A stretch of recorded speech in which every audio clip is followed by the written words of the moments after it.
धुमाळवाडी हे फळांचं गाव करण्यामध्ये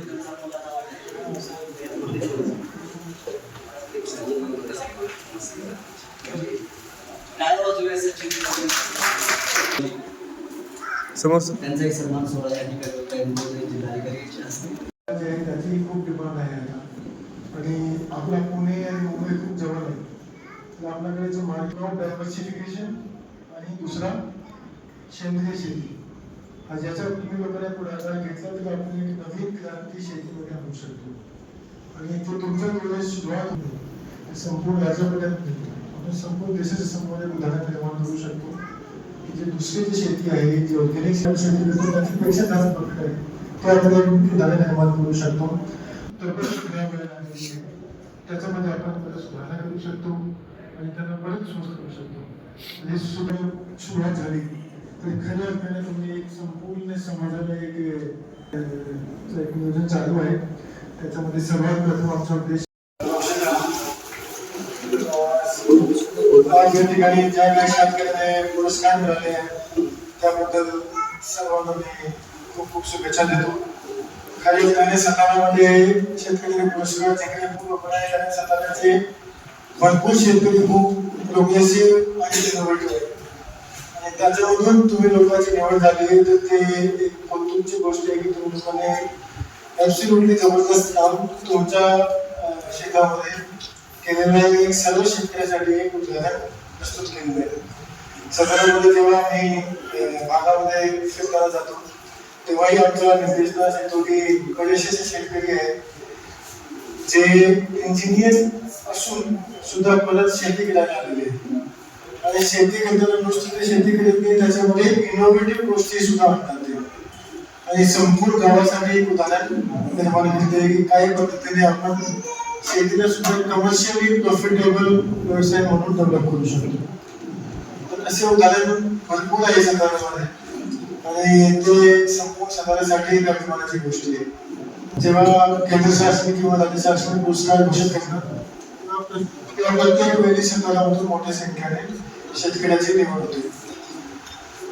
आपला असा उद्देश आहे की साताऱ्यामधूनच नेहमीप्रमाणे नवीन गोष्टी निघतात शेतीबद्दल किंवा कुठली गोष्टी जी गरजेची झाली सांगतो. तर आता हळूहळू तुम्ही सर्व लोकांना माहिती आहे की आपली जी जमीन आहे त्याची तब्येत खराब व्हायला लागली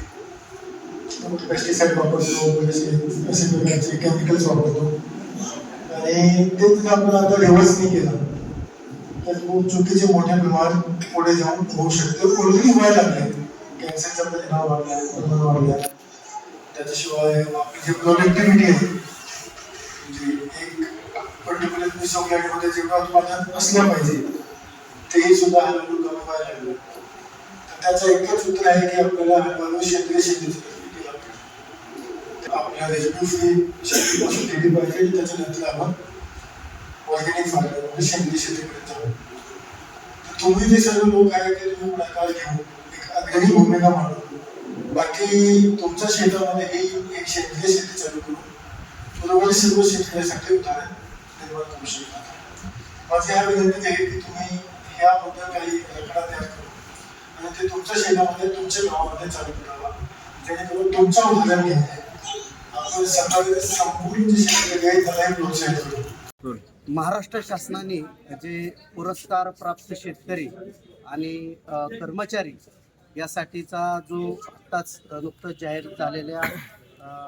पुरस्काराच्या अनुषंगाने जिल्हा अधीक्षक कृषी अधिकारी सातारा माननीय भाग्यश्री पवार फरांदे मॅडम यांच्या ह्या पुढाकाराने माननीय जिल्हाधिकारी जितेंद्र धुडी साहेब यांच्या हस्ते आज जे सातारा जिल्ह्यातील पुरस्कार प्राप्त जे 11 शेतकरी आणि डॉक्टर विठ्ठलराव विखे पाटील कृषी सेवा रत्न पुरस्कार कर्मचारी अशा या विविध क्षेत्रामध्ये काम करणारे आणि शेतकरी यांचा आजच्या या PM किसान निधी वितरण या कार्यक्रमाच्या औचित्य साधून हा घेतलेला एक कार्यक्रम नक्कीच शेतकऱ्यामध्ये एक उत्साह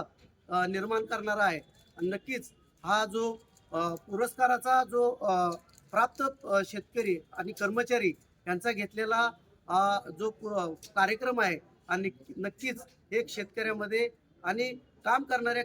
कर्मचाऱ्यामध्ये एक उत्साह निर्माण करणारा हा कार्यक्रम खऱ्या अर्थाने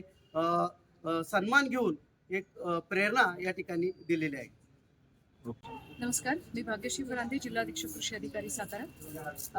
आज 28 फेब्रुवारी आज आहे PM किसान उत्सव दिवस आणि या दिवसाचं औचित्य साधून सातारा जिल्ह्यातल्या ज्या शेतकऱ्यांना राज्यस्तरीय पुरस्कार मिळाले विविध प्रकारचे, त्या शेतकऱ्यांचा सत्कार माननीय जिल्हाधिकारी यांच्या हस्ते करण्यात आला.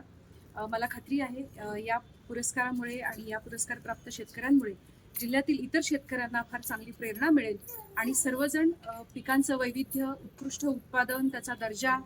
पॅकेजिंग, ब्रँडिंग यामध्ये जिल्ह्यामध्ये यापुढे मोठ्या प्रमाणात काम होईल आणि त्यासाठी सर्वांचं अभिनंदन.